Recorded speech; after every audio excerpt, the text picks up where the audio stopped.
Hey everybody, thank you for tuning in once again for another episode of the Tamara Tamu Collective, where dreams have no filters. So we are going to pick up where we left off on our conversation about strategy and how you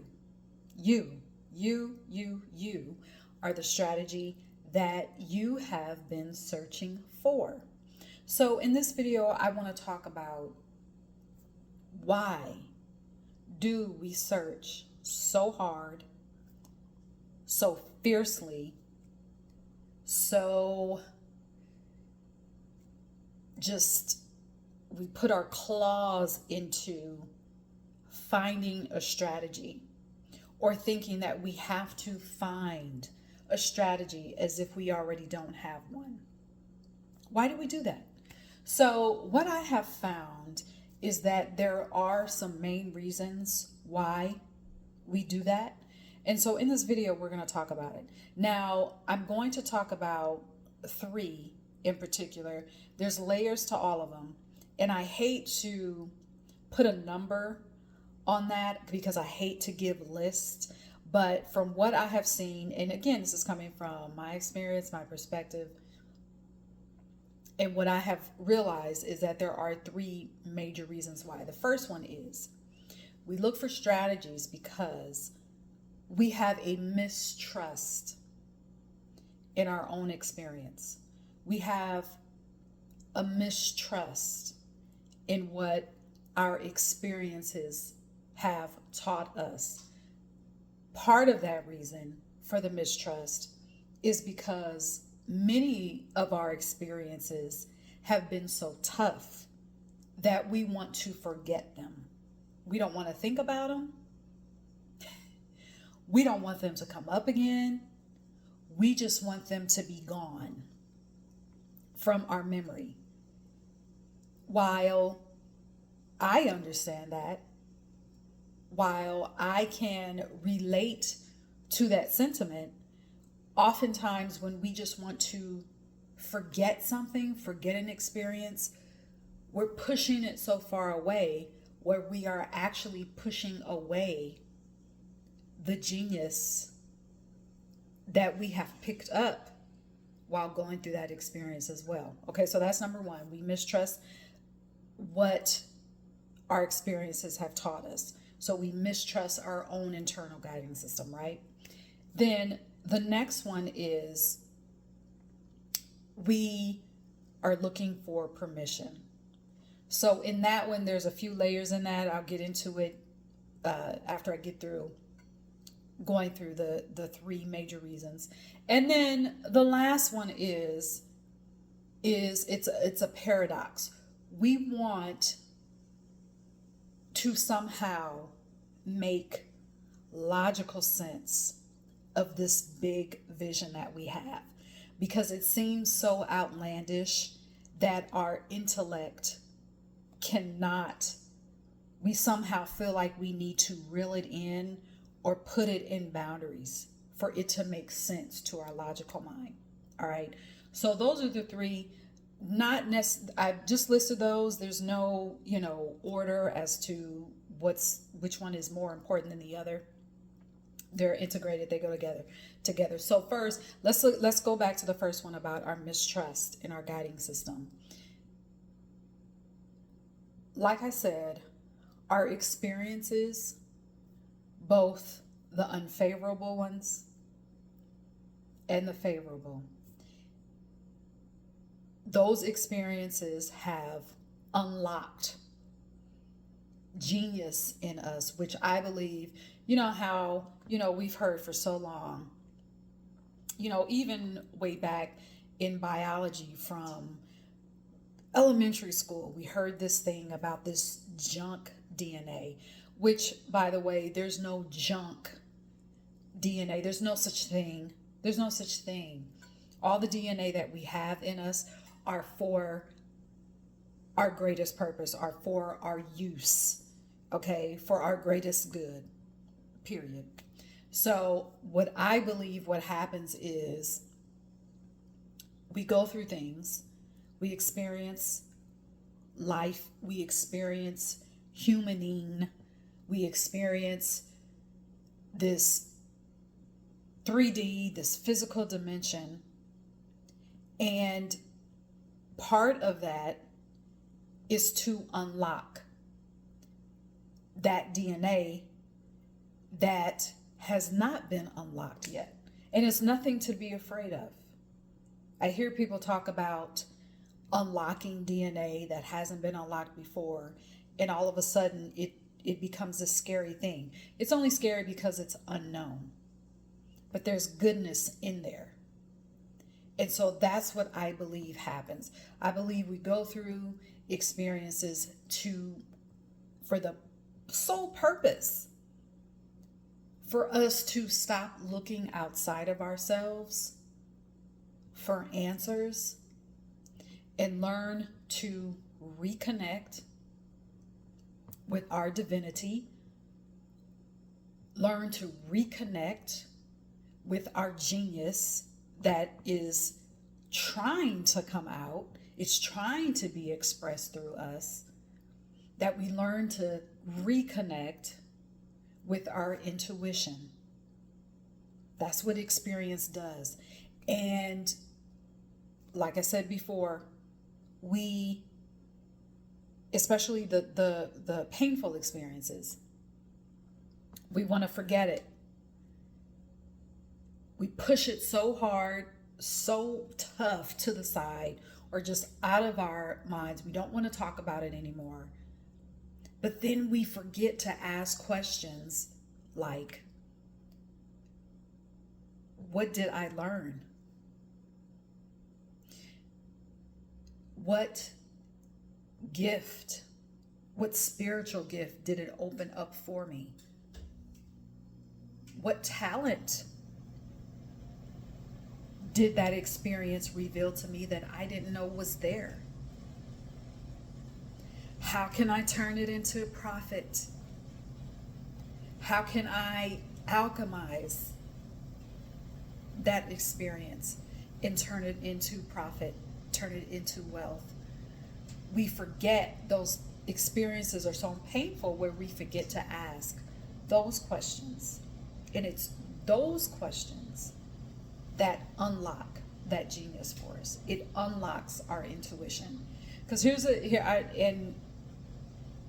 I want to talk just a little bit more about intuition here just for a second. Many times, first of all, intuition is not something that we have to look for. It's never a thing that we have to look for. It's there. All we have to do is just tap into it. That's it. It's not something that we have to, work for. Yes, it is a muscle. Yes, it is a practice. Especially if you have gone your entire life ignoring the intuition that's there, then yes, it may take some work to get used to existing in a way where you are paying attention to your intuition, because it is a new way of existing. If you've never followed your intuition on anything, it's a totally different experience that you have. And those of you that are listening right now, if you are somebody that follows your intuition, you tap into it, you've learned how to tap into it, you've learned how your intuition speaks to you, you know what I'm talking about. So we look for strategies because we mistrust our own guiding system. So when you mistrust your own guiding system, it's hard for you to look in the mirror and say, I am the strategy I've been looking for. And my desire, after you get through watching these videos that I'm going to do, just strictly talking about how you are the strategy, my desire is for you to be able to look at yourself again in the mirror and say, yes, I am the strategy.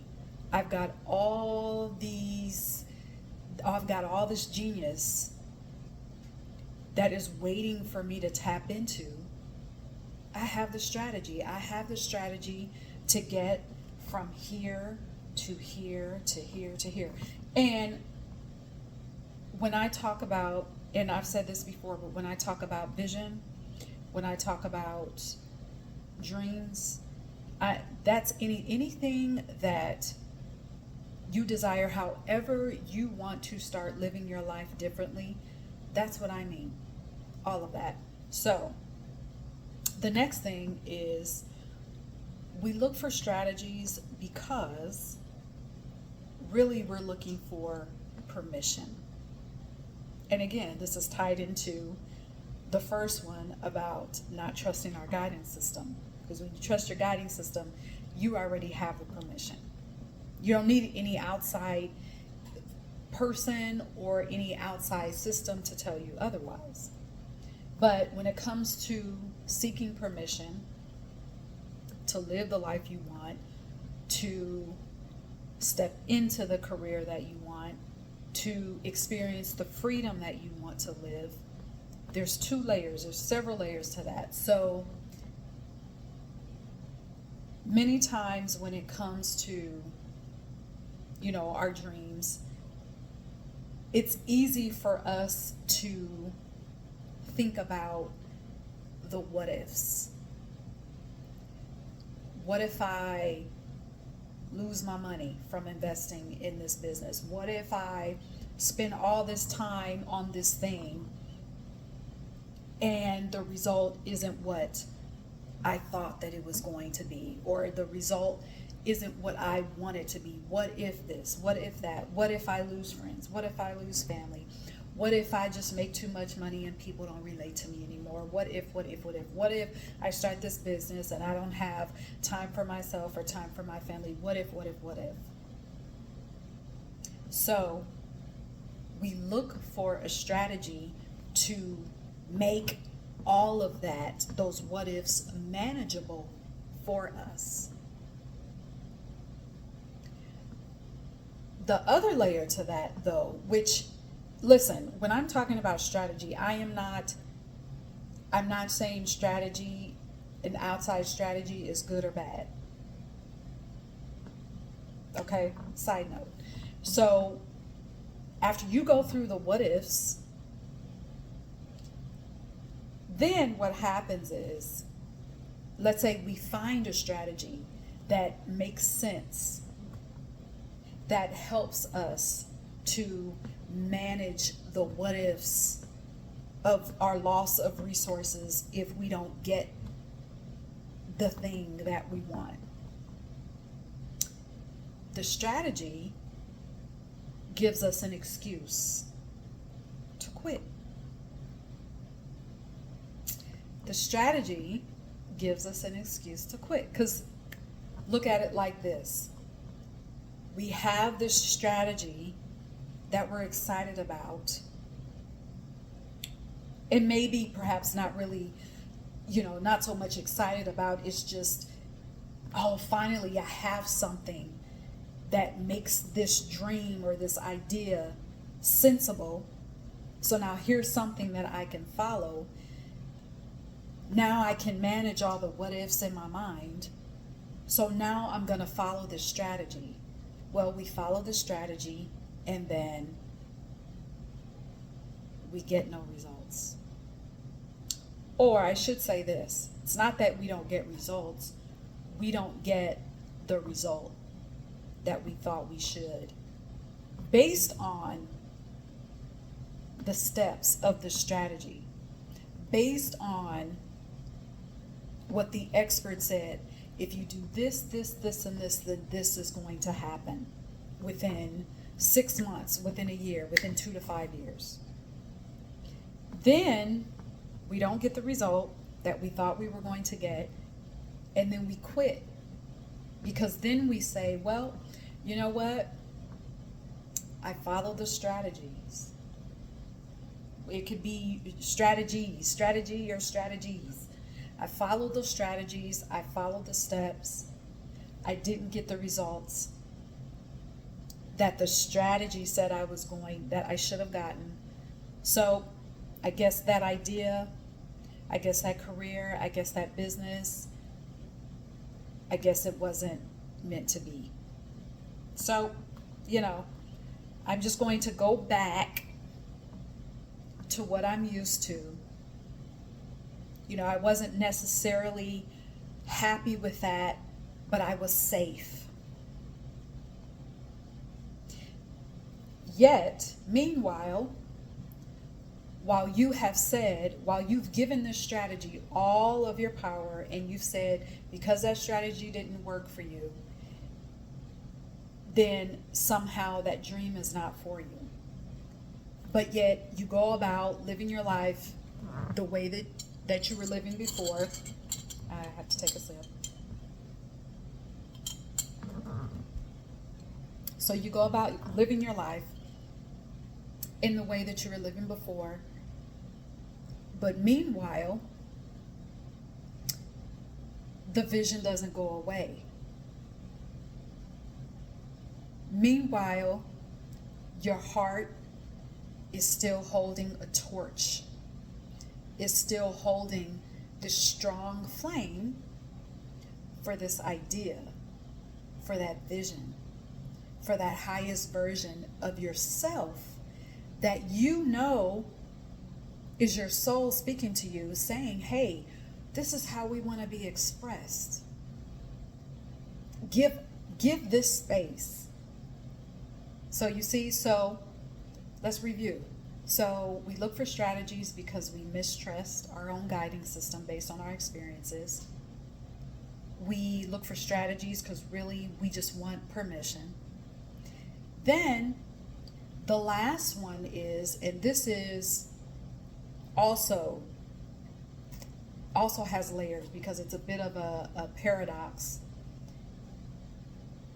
What happens is, and I kind of mentioned this earlier, but our dream, our vision for our life and the way that we want to live our life, it seems so outlandish. It seems so far-fetched that we look for a step-by-step guide to put it in borders, which is a complete paradox because what you're doing is not only are you putting your dream in these borders, but you put yourself into a border and you do not fit. Your dream doesn't fit in any type of box. In any type of box. I was talking to someone yesterday and they were asking for advice on actually on several things. It was, involving career moves and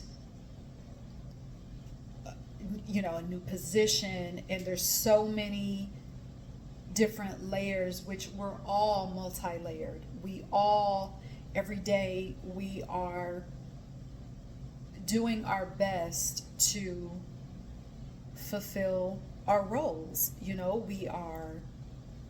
Some of us are parents, we are friends, we're sisters, we're brothers, we're business owners. If you have a career where you work for a company, you are, director or marketing director or whatever. I'm just throwing those positions out there. And we are all doing our best to fulfill those roles. And sometimes when we know expansion is on the cusp, we can feel it, we may not see it, but many things start to happen where it can seem like those roles are being shaken. It can almost feel like an earthquake. And we start to feel like we just have to jump and make these decisions because we want to be responsible. We want to be practical. We want to be logical, right? But we forget about, okay, wait a minute. I have this vision. I have a certain way that I want to live. I have a certain way that I want to feel about the work that I'm doing. I have a certain way that I want to feel about the roles that I am fulfilling in my life. And so we oftentimes will put our own dreams into these borders, into a box, and it doesn't fit, and we can feel that frustration. We may not call it frustration and may not realize that that's what we're doing, which is causing the frustration. We're trying to put our dreams into a box because we're trying to reel our dreams back in because we want them to be logical. When many times the way that our soul wants to be expressed, the way that our heart is telling us is that, okay, forget about the logic for a minute. What you need to do is just say exactly how you want your life to be. And that's what I was telling this individual. Forget about what ifs, forget about money, forget about location. Move all of that to the side. Take a minute to write down or say exactly what you want. And that's where that sometimes having a strategy keeps us from doing that. Because we think that the dream is just, it's too outlandish. So we have to have a strategy to just reel it back in, to be more realistic. And quite frankly, we have to get out of that, because what we have, what the way that we want to live, the way our soul, it's tied into our calling and the way that our soul wants to be expressed in this life. And it's not going to look like, what's the word that I'm looking for? It's not going to, you can't put a strategy on it. You can't just slap a strategy sticker on it. You can't. It just doesn't. And if we look at it as, and I know, to put a strategy on something, it gives the thing, it gives it,